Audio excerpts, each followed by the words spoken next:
volvernos a ver. Esta es la cuarta noche, así que hemos llegado a la mitad de nuestra semana de predicación. Vamos a inclinar nuestros rostros para orar. Te damos gracias, Señor, por el privilegio que tenemos en esta noche de abrir tu palabra. Te pedimos, amado Padre, que tú nos inspires, nos ilumines, que tu Espíritu Santo esté presente en esta reunión. Te lo pedimos en el nombre de Jesús. Amén.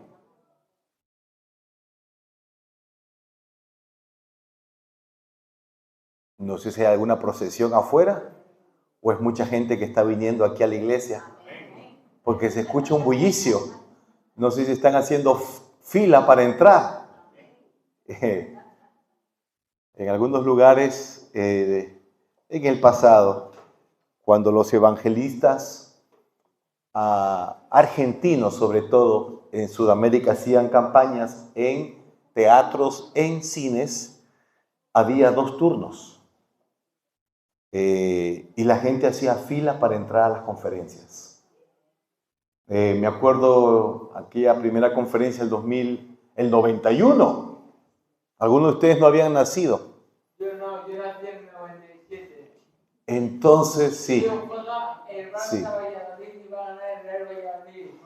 En aquella ocasión, me acuerdo que la conferencia, el primer turno, empezaba a las 6:30 de la tarde y ya desde las 6 había más de una cuadra la gente haciendo fila para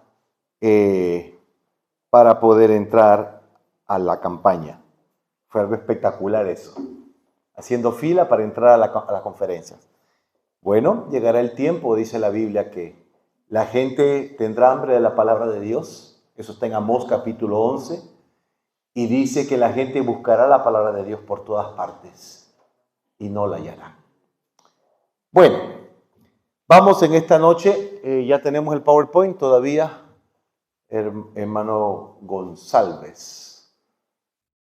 Ahí está. Gracias. El tema de esta noche es un tema un poco fuerte. Me refiero al título, ¿no? Dice, de la miseria a la felicidad. Y todas estas noches hemos estado, como ya mencionó el pastor, hablando de personas que se encontraron con Jesús y a raíz de ese encuentro con Jesús, su vida cambió para siempre. Y en esta noche vamos a ir al Antiguo Testamento. Vamos a buscar la palabra de Dios en 2 de Samuel. Pero antes de ir a la Biblia, como introducción, hermanos, ¿qué vemos aquí? Vemos una señorita, risueña ella, no sé si para la foto solamente, pero que ha tenido una desdicha. Ella perdió parte de su pierna y por lo tanto ya no más la podrá usar. Diríamos que quedó inválida de una pierna. Y cuando uno le pasa la situación, pues muchas cosas vienen a la cabeza. En la flor de la juventud, esa señorita ahora ya no va a poder correr, no va a poder jugar. Muchas cosas se vienen a la mente cuando uno pasa una experiencia de esa naturaleza. La vida cambia definitivamente. Y ¿saben qué, apreciados hermanos? La vida nos puede cambiar en un segundo.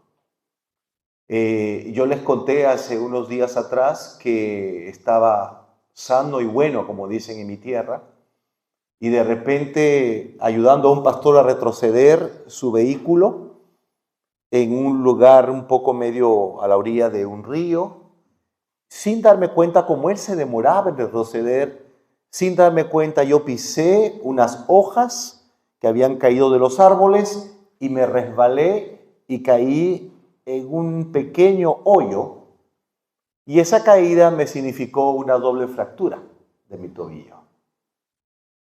Tenía que viajar a los 3 días para otro país a dar unas campañas, el pasaje comprado, todo listo, y no pude viajar. Pero eso no fue lo que me dolió. No pude viajar no solamente, sino que quedé con ese problema de mi tobillo hasta la segunda venida de Cristo. Y a veces cuando camino mucho me molesta. Tengo ahí esa pequeña molestia y no puedo correr como yo quisiera. Pero las cosas suceden así, hermanos. De un momento a otro nuestra vida puede cambiar, sea por un accidente, sea por una decisión que tomamos equivocadamente, o sea por alguna circunstancia ajena a nuestra voluntad. Y de eso se trata el mensaje de esta noche. Vamos a 2 Samuel capítulo 4, versículos 4 y 5. Dice la palabra de Dios, 2 Samuel capítulo 4, versículos 4 y 5, dice lo siguiente. Yo lo tengo aquí en mi Biblia y ustedes lo tienen en sus Biblias o en sus móviles o en la pantalla también, ¿verdad? Dice así: y Jonatán, hijo de Saúl, tenía un hijo lisiado de los pies. Tenía 5 años de edad cuando llegó de Jezreel la noticia de la muerte de Saúl y de Jonatán, y su nodriza le tomó y huyó. Y mientras iba huyendo apresuradamente, se le cayó el niño y quedó cojo. Su nombre era Mefiboset.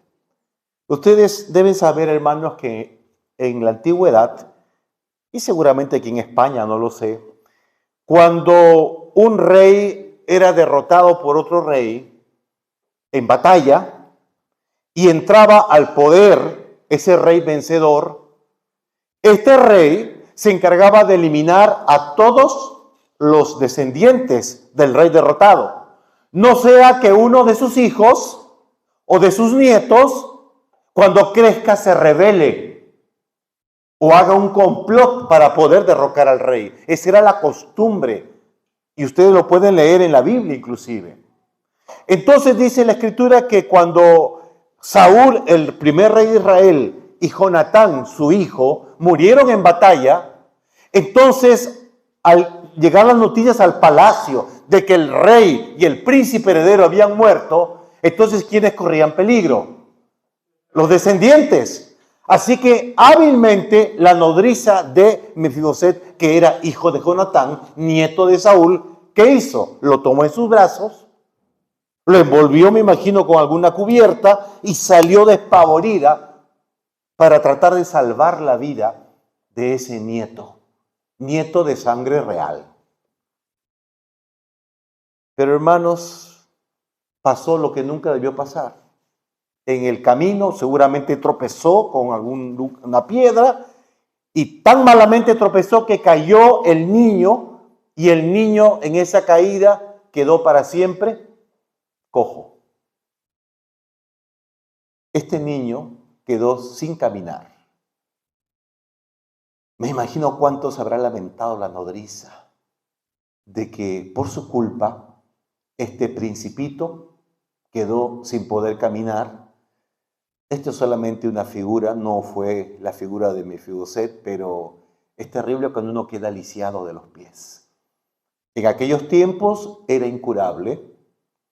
Y hermanos, aquí lo que quiero destacar en primer lugar, cómo una tragedia le arrebató a este niño su hogar, su estatus, porque era de estirpe real, su salud, porque para siempre perdió una de sus extremidades, y un futuro brillante.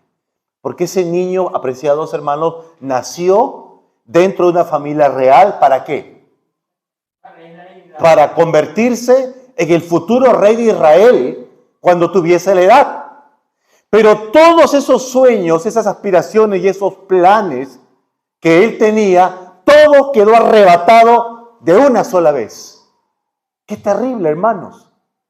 No sé si alguna vez te ha pasado que de pronto por una circunstancia que pasó, algún problema, perdiste tu hogar, perdiste tu futuro, perdiste tu salud, perdiste todo lo que por años habías construido. Todo lo que tú habías anhelado en tu corazón, todos tus sueños se hicieron añicos. Qué trágico y qué dura es la vida pero muchas veces sucede así. Entonces, hermanos, pasan los años. Por supuesto, este niño vivió toda su vida fugitivo, creció en la clandestinidad, escondido por temor al rey. Fue una vida tormentosa, una vida de miedo, una vida de fugitivo. Pero pasó el tiempo y en su momento debido, David, el hijo de Isaí, asumió el reinado de Israel. Y miren lo que dice ahora 2 de Samuel capítulo 9, versículos 3 y 4. Por eso el apóstol Pablo llega a decir de David que David fue un hombre conforme al corazón de Dios. De paso, David de alguna manera es un tipo de Cristo. ¿Qué dice el texto bíblico, hermanos? El rey le dijo a su criado, una vez que ya estaba en el trono, no ha quedado nadie de la casa de Saúl a quien haga yo misericordia de Dios.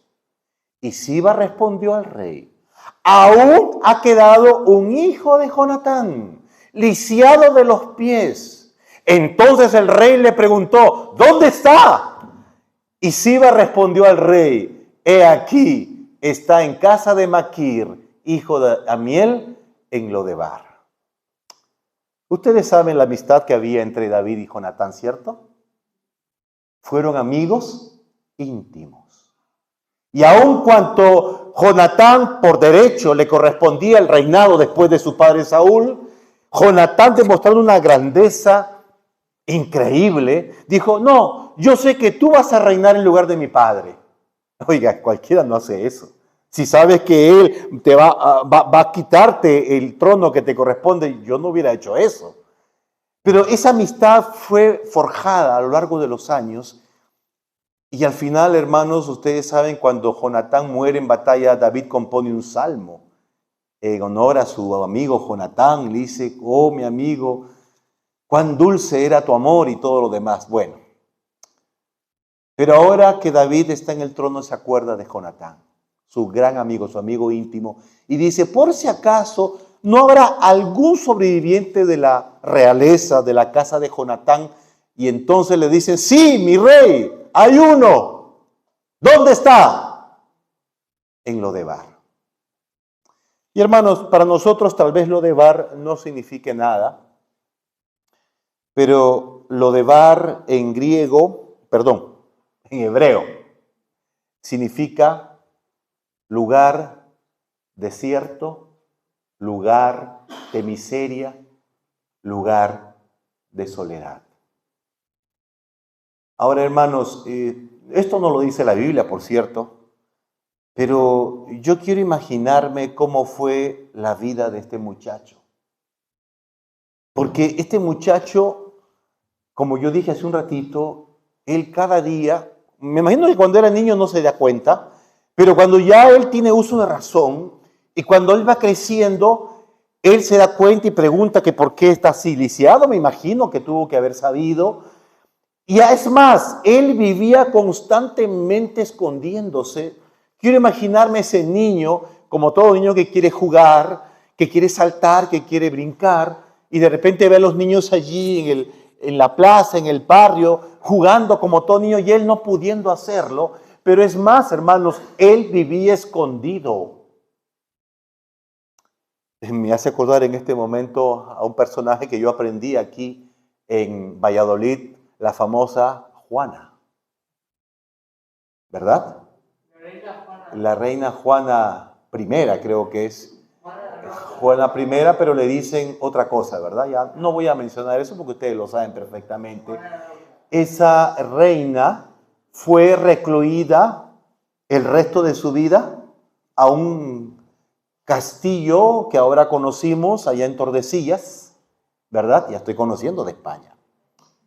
Y allí ella vivió el resto de su vida y dice que vivió en depresión, en soledad, y que su única alegría era por lo menos de su niño, que creo que era Felipe, pero mientras lo tuvo.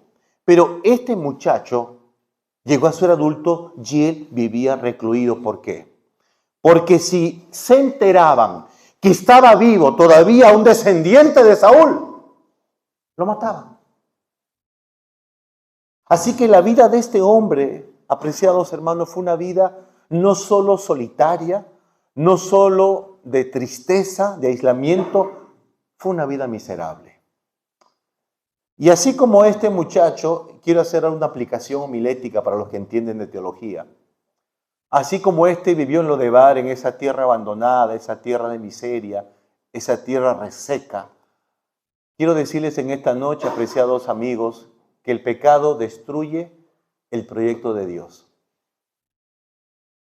Tú y yo nacimos para ser hijos del Rey. Dice la Biblia en el Salmo 139 que desde que nacimos, Dios tenía nuestros días escritos en su libro.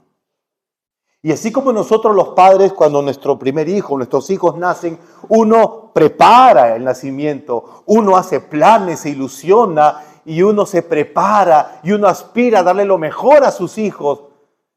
Yo estoy seguro, hermanos, que Dios a todos nos trajo a este mundo con planes maravillosos. Como dice Jeremías, porque yo sé los planes que tengo acerca de ti, dice Dios. Planes de bien y no de mal, para darte el fin que esperáis. Y Dios nos trajo a este mundo no para sufrir, no para vivir como un fugitivo, no para vivir escondidos. Nos trajo para poder ir de gloria en gloria. Porque la luz de los justos, dice Proverbios, es como la luz de la aurora, que va en aumento hasta que el día es perfecto. Pero hermanos, por nuestras decisiones, por nuestra mala cabeza, porque nos alejamos de Dios, porque permite que el pecado de alguna forma entre en nuestra vida, el pecado destruye el proyecto que Dios planeó para nuestra vida. El pecado nos aleja de Dios y nos sume, hermanos. He escuchado que aquí en España está aumentando alarmantemente la depresión entre las personas. Como les conté el día sábado, me parece que fue, no recuerdo qué día, el día domingo, allá en Panamá donde vivo, hubo un entierro multitudinario de un jovencito de 16 años que se suicidó. Se suicidó en la habitación de su propia casa. Y cuando fui a visitar a los padres, esos padres deshechos me decían, pastor, yo no entiendo por qué. Y no paraban de llorar. Y no tenía yo palabras para decirle algo. ¿Qué le vas a decir a un padre que su hijo se quitó la vida? Fue terrible. Y hermanos, hay tanta gente que sufre. Hay un dicho que yo aprendí en Panamá que dice, caras vemos, corazones no sabemos. No sé si lo conocen aquí también. Creo que en Venezuela también lo usan, en Colombia. Bueno, hermanos, yo los veo aquí en esta noche o tarde, pero yo no sé lo que hay dentro de sus corazones, porque no soy Dios. Pero sin duda, como migrantes, y yo también soy migrante, porque yo vivo en otro país donde no nací, uno pasa situaciones difíciles. Y aún los no migrantes también.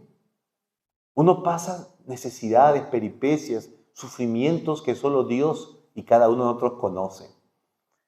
Y a veces uno se llega a preguntar, Señor, ¿pero por qué a mí?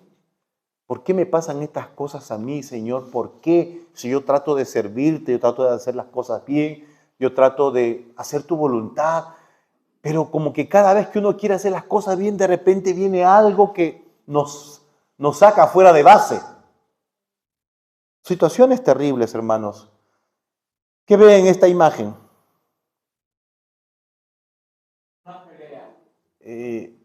Hermanos amados, si nosotros fuéramos a un psicoanálisis, si nosotros fuéramos a un terapeuta y ese terapeuta nos hiciera una desfragmentación de nuestro cerebro, descubriríamos que la mayoría de nuestros traumas, de nuestros complejos, de nuestras inseguridades, tienen su origen en nuestro hogar. El ver a nuestros padres peleando, o el nosotros pelear delante de nuestros hijos, o vivir en una relación tormentosa, disfuncional, tóxica.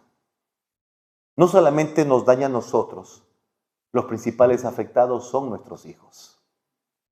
Por eso dice una autora cristiana inspirada, que si nosotros quisiéramos ayudarles a nuestros hijos a ser felices y que nuestros hijos crezcan con una autoestima saludable, nosotros debemos mostrar delante de ellos, o debemos demostrar delante de nuestros hijos cuánto nos amamos. Nuestros hijos deben ver expresiones de afecto entre nosotros como padres o como esposos.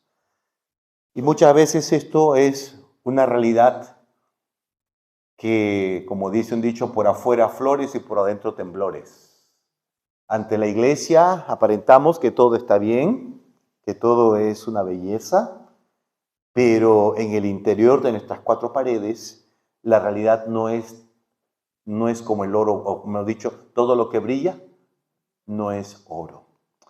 Así que, hermanos, así vivía este muchacho en una tierra árida, en una tierra de soledad, en una vida de miseria. Entonces aquí viene lo bueno.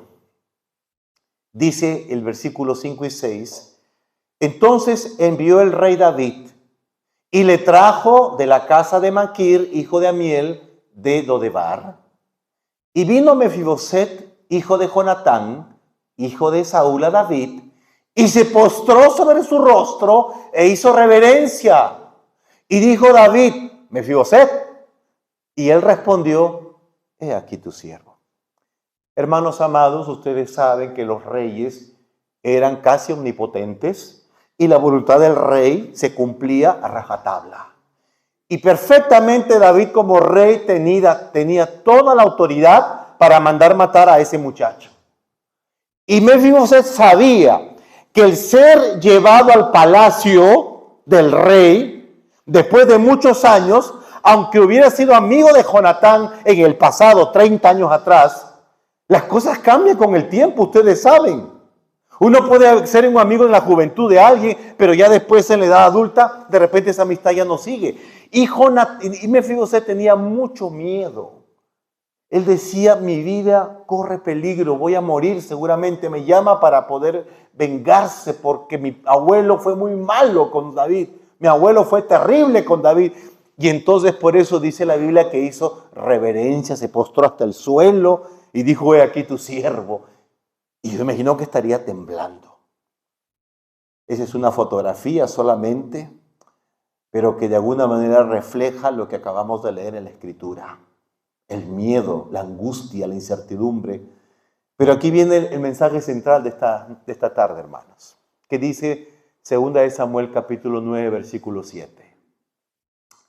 Y le dijo David, no tengas temor, porque lo vio temblando, me imagino. Lo vio con una cara de pánico, porque yo a la verdad haré contigo misericordia por amor de Jonatán tu padre.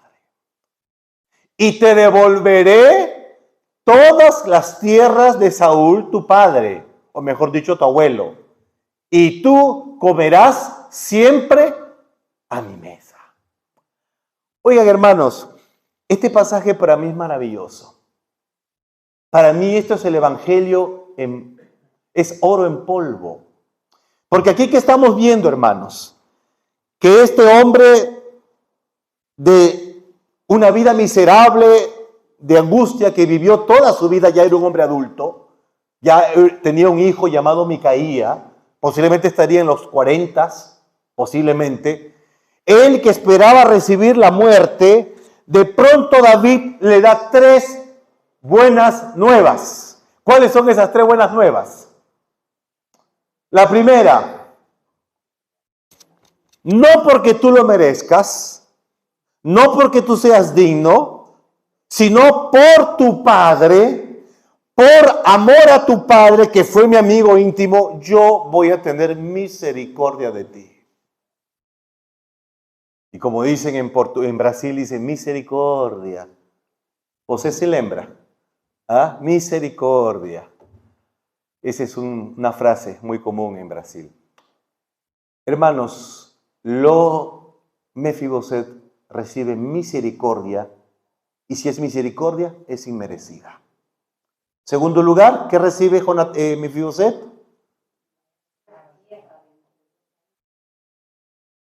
Hermano, David le dice, yo te voy a restituir lo que fue tuyo.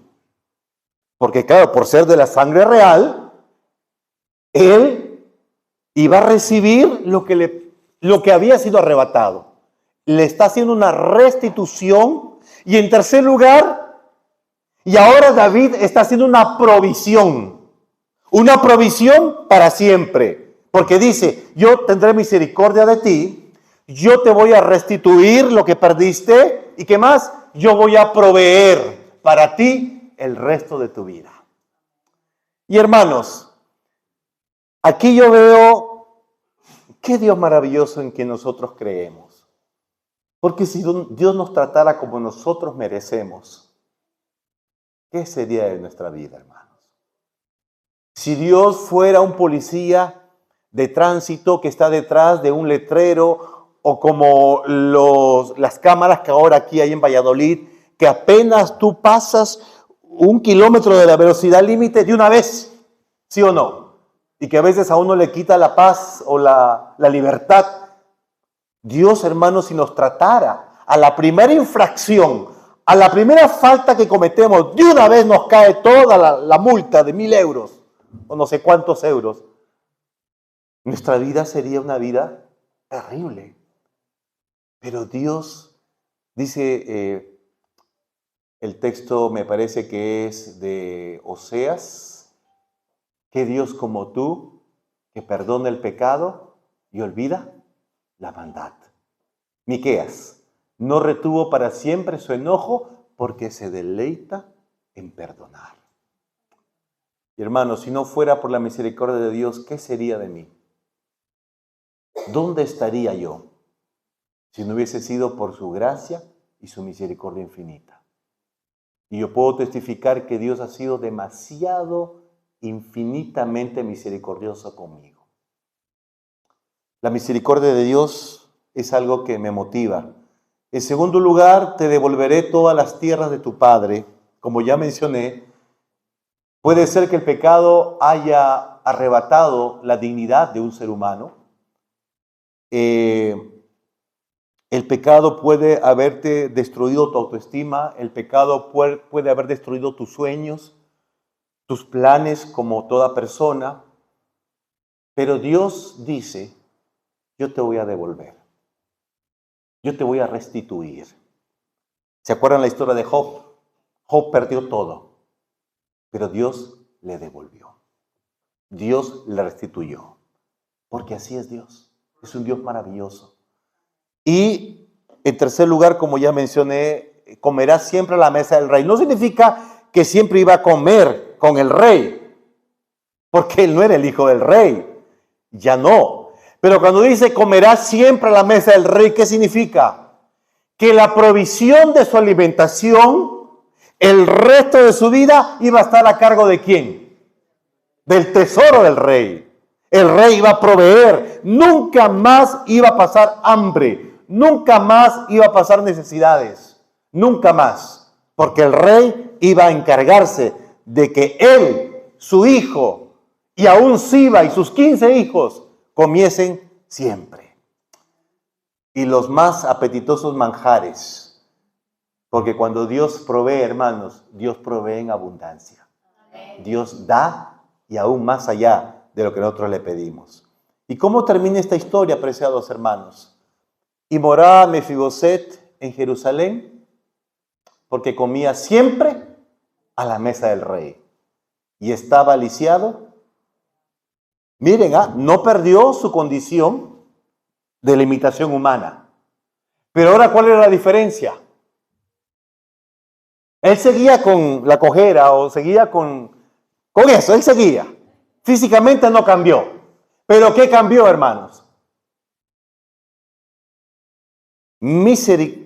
Gozó de la misericordia de Dios. Dios le restituyó las tierras que fueron de su abuelo y Dios hizo provisión, o David en este caso hizo provisión para que comiera siempre a la mesa del rey. Podemos decir, hermanos, que de Lodebar, de la tierra de miseria, de soledad, en la tierra árida, fue al palacio. Salió de Lodebar, lugar de miseria y dolor, ¿para ir a dónde? A Jerusalén, la casa de paz y bendición, Jerusalén, en hebreo, casa de paz y de bendición. ¿Qué vemos allí, hermanos? Una ilustración de lo que Cristo hace con la vida de aquellos que le buscan y le aceptan. El desierto se puede volver un jardín. Una vida miserable, una vida sin sentido, una vida de angustia, una vida de problemas, una vida hundida en el pecado, lo que sea que fuere, Dios la puede transformar en una vida fértil, una vida de sentido, de propósito, una vida con esperanza. Y hermanos, Jesús te dice en esta noche, si vienes a mí, ¿qué te devolveré? Tu dignidad como hija de Dios, como hijo de Dios, la felicidad y la paz. Y para terminar, hermanos, yo quiero en esta noche abrir mi corazón para explicarles por qué yo creo en esto. No es solamente una teología bonita, no es solamente un estudio de la Biblia, sino es una experiencia que yo he vivido en mi propia experiencia familiar. Ahí usted tiene la foto de mi familia, mi amada familia, mi esposa, Marcela. Bueno, es una foto ya hace 4 años atrás. Estábamos más jóvenes allí. Mi esposa Marcela, mi hija Mariela y mi hijo Gabriel, que ahora está estudiando en Tailandia. Pero ¿por qué les pongo esta foto, hermanos? Porque yo me identifico con la experiencia de Mefiboset. ¿Por qué? Porque, hermanos, los pastores no estamos exentos de ser atacados por el enemigo. Los pastores, con mucho conocimiento y con muchas cosas que tengamos, y predicamos, y estudiamos, y enseñamos, el enemigo sabe muy bien cómo destruir o atacar a un pastor. Porque el enemigo sabe que si a un pastor lo ataca y lo destruye, la influencia de ese mal es mucho mayor. Es mucho mayor. Y hermanos, no me da vergüenza decirlo que el enemigo, pues, de manera sistemática, atacó mi propio ministerio, atacó mi hogar. Y hubo situaciones entre nosotros que fueron poniéndose un poco difíciles, errores míos, errores de mi esposa.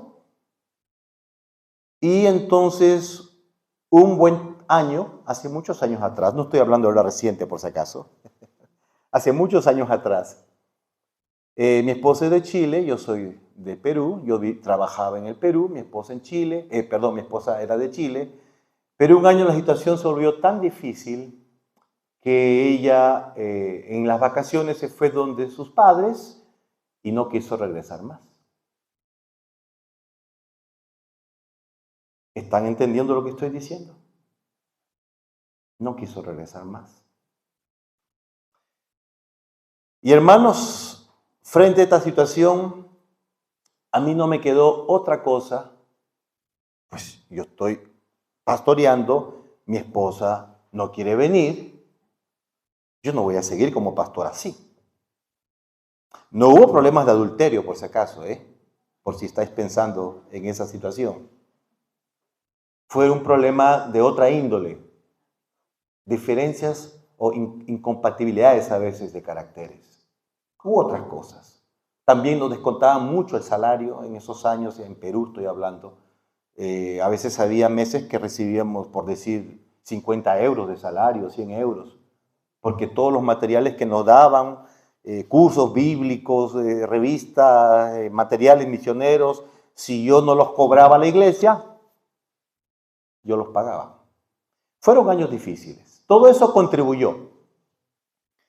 Así que, hermanos, no me quedó otra que renunciar al ministerio en el Perú. Y eso para mí fue muy doloroso. Después de 12 años de estar trabajando como pastor, tuve que renunciar. ¿Qué hice, hermanos? Estaba ahora en Lodebar. ¿Me entienden? Y dije, Señor, ¿qué hago? ¿Para dónde me voy? Yo quiero a mis hijos estaban pequeñitos. Ahora mi hijo tiene ya casi 22 años de este tamaño. 1,85 mide él y mi hija ya es una adulta. Pero ahora, ¿qué hago, Señor? ¿Para dónde me voy? No quería quedarme en el Perú. Cuando a uno le pasan estas cosas, uno tiene, por lo menos en mi caso, mucha vergüenza. Y yo quería que la tierra me tragara. Así que decidí, ¿para dónde voy? Intenté ir a los Estados Unidos, me negaron la visa. Así que me fui para Panamá. Y llegué un buen día del año 2005 a Panamá, sin conocer a nadie, absolutamente a nadie. Llegué con una maleta pequeña, una mochila y mi computadora. Eso fue todo. Porque claro, lo que me dieron de la liquidación, yo lo envié todo a mi familia, ¿no? Mi esposa, mis hijos, para que ellos tuvieran. Y hermanos, qué maravilla. Empecé allí a colportar día tras día. Ahora ya no era estudiante, como yo les conté la vez pasada, que como estudiante, ahora ya había sido un pastor, pero ahora ya no era pastor o había tenido que renunciar al ministerio para poder empezar una vida diferente en Panamá. Y cuando llegué a Panamá, solamente dos cosas le dije al Señor. Señor, yo llego a Panamá con dos objetivos. Yo quiero seguir sirviéndote de alguna manera y quiero sostener mi familia, que está allá en Chile. Y hermanos, empecé a colportar, casa por casa, puerta por puerta. En la iglesia me hice conocido, me recibió la iglesia con cariño, tenía seminarios, me invitaban a dar campañas, predicación, semana de oración. Empecé a vender, hermanos, Dios me abrió las puertas de ese país maravilloso. Dios me bendijo. Nunca tuve tanto dinero como cuando estaba colportor en Panamá, porque vendía, hermanos, todos los días. Maravilloso, maravilloso. Dios, una mamá adoptiva me adoptó, me llevó a su casa y ahí me tenía, porque los primeros días dormía en el suelo, hermano. Un colchoncito delgadito. Fue terrible. Literalmente fui a Lodebar, porque no tenía más nada. Un inmigrante sin plata. ¿Ustedes saben qué es eso? ¿Ah? Llegando a un lugar extraño, donde nadie te conoce, y no tienes nada en el bolsillo, o casi nada. Y de cero. Bueno, ustedes saben lo que yo estoy queriendo decirles. Hermanos, colporté por 9 meses. Dios me bendijo muchísimo. El Espíritu de Dios trabajó en nosotros como familia, mi esposa, en mí. Mi esposa, al ver cómo Dios me había bendecido, reuní dinero para poder enviarle los pasajes para que se viniese a Panamá. Reuní dinero con el reportaje para amoblar la casa, con lo básico, no grandes cosas. Y hasta para comprar un carrito de unos 1.500 euros que me lo dieron a plazos. Carrito viejito, a plazos. Y con eso ya colportaba. Y cada mes 100 euros. Estoy calculando, ¿no? El dólar al euro. Hermanos, mi esposa regresó, mis hijos volvieron, pues eran chiquitos. A mí se abrió el cielo, gloria a Dios. Fueron 9 meses de estar separados, aunque siempre comunicándonos por teléfono en realidad. Ni sé por qué al final nos separamos, pero nos separamos. Esos 9 meses. Hermanos míos, estando colportando, por supuesto no tenía seguro social, no tenía ayuda médica. Mi hijo se enfermó gravemente. Y ese mes que mi hijo se enfermó, de manera milagrosa, no me explico cómo, la misión de ese lugar, el presidente de la misión, que ya me había conocido porque yo daba campañas por muchos lugares, me llamó, por supuesto, él llamó al Perú, hizo averiguaciones de quién era yo, y me hizo un contrato, un empleo, para volver a ser pastor en esa ciudad. Yo no lo busqué. Yo no le pedí a nadie. Simplemente yo le dije, Señor, mi vida está en tus manos. Y Dios sabía que iba a necesitar ayuda porque mi hijo se enfermó y no tenía dinero. Porque ustedes saben, los que somos migrantes, uno trabaja para el día. Uno no trabaja para acumular en el banco, para tener ahorros. Por lo menos era mi caso, no tenía. Y justo mi hijo se enferma y justo ese mes me llaman al ministerio. O me emplean como obrero nacional. Gloria a Dios. Hermanos, allí en ese distrito empecé nuevamente, empecé de cero, empecé a trabajar como pastor, mi esposa también. Allí, hermanos, hubo otra vez un reajuste, pero Dios nos bendijo. 4 años en ese distrito, maravillosos años. Después me nombran como departamental, algo que nunca esperé. Nunca esperé, departamental, los que saben lo que es departamental, a tiempo completo. ¡Wow! Para mí fue una sorpresa.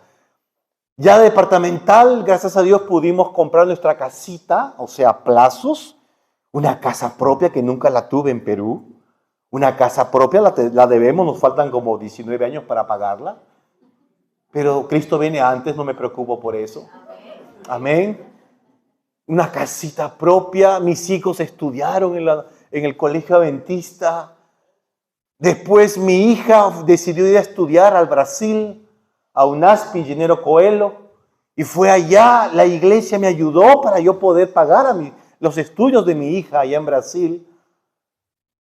Y de repente, un mes de diciembre del 2018, mientras yo estaba viajando a Chile con mi familia de vacaciones, me llaman por teléfono el presidente de la Unión, me dice, Cristian ha sido nombrado como presidente de la Asociación Atlántica Panameña. ¿Aceptas? No puede ser. ¿Yo qué he hecho?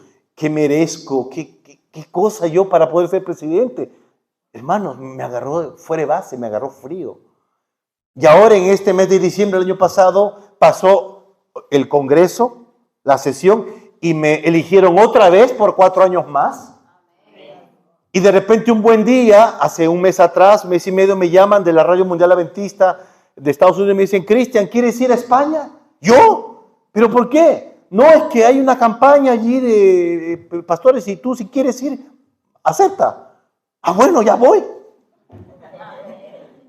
Hermanos míos, si yo les contase las cosas maravillosas que Dios ha hecho en mi vida, cómo Dios me condujo cuando yo salí de teología, ya retrocediendo al pasado, yo no era el mejor alumno, habían otros mucho mejores que yo, y yo fui el primero en recibir un llamado para ser pastor.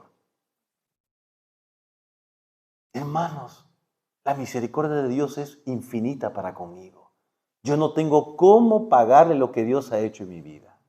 Yo no tengo cómo agradecerle a Dios que Él, después de lo de bar que yo pasé, que fue para mí muy doloroso, para mí fue muy difícil esos 9 meses, Dios me llevó a Panamá, me abrió las puertas de ese país, me establecí allí y Dios me fue conduciendo. Yo no le entiendo al Señor por qué me ama tanto. Yo no tengo palabras para decirle, Señor, lo único que puedo hacer es, Señor, servirte el resto de mi vida. Porque te fijaste en este indigno pecador para poder primeramente llamarme la primera vez cuando tenía 23 años para entrar al ministerio y llamarme una segunda vez como Pedro cuando traicionó a su Señor, por así decirlo, y darme la oportunidad no solamente de reingresar al ministerio, sino de ahora servirle en otras responsabilidades. Y me da el privilegio de estar aquí en España. Yo nunca pensé conocer España. Y Dios me trajo aquí a Valladolid y estoy encantado, ya no quiero volverme. Hermanos, Dios es maravilloso. Lo he vivido y quiero que tú también lo experimentes.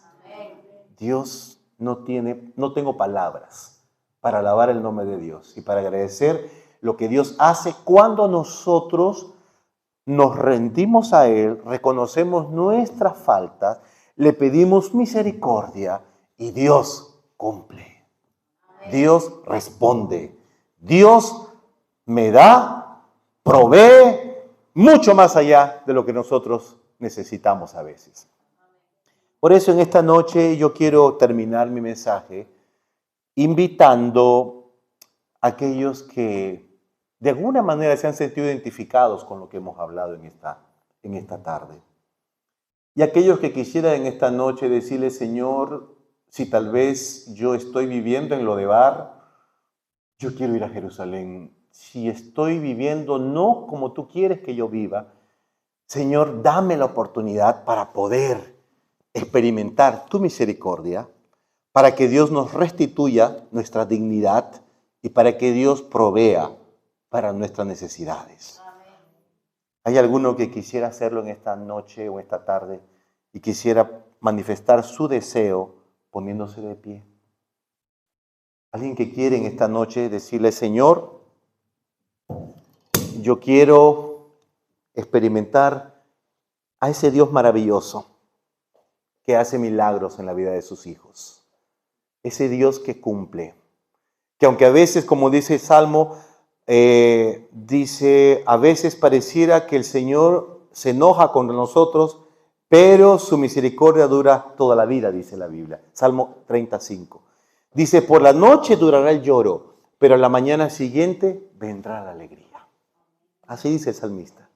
Y si tú quieres que Dios empiece la obra de restauración en tu vida, si quieres que Dios pueda cumplir su propósito en ti, si quieres que Dios te restaure a la dignidad que Dios tiene como hijo de Dios, porque tú eres un hijo o una hija de Dios, yo quiero invitarte para que tú digas, Señor, aquí estoy con mis luchas, con mis limitaciones humanas, pero yo quiero también experimentar esa restauración en mi vida. Yo quiero ser restaurado a una nueva vida con Dios. Amén. ¿Hay alguien que lo desea? Yo le invito a que se ponga de pie. ¿Y por qué te invito? Porque tú tienes que tomar la decisión valientemente, porque Dios no te va a obligar. Dios solamente te llama. Dios te habla. El Espíritu Santo el que se te convence. Pero eres tú el que tienes que tomar la decisión. Dios no obliga, recuerden esto. Dios nunca obliga a nadie. Si Dios permite que a veces experimentemos el dolor, que nos golpeemos en la vida por nuestras malas decisiones, pero a veces en ese dolor clamamos a Dios y Dios extiende su mano misericordiosa.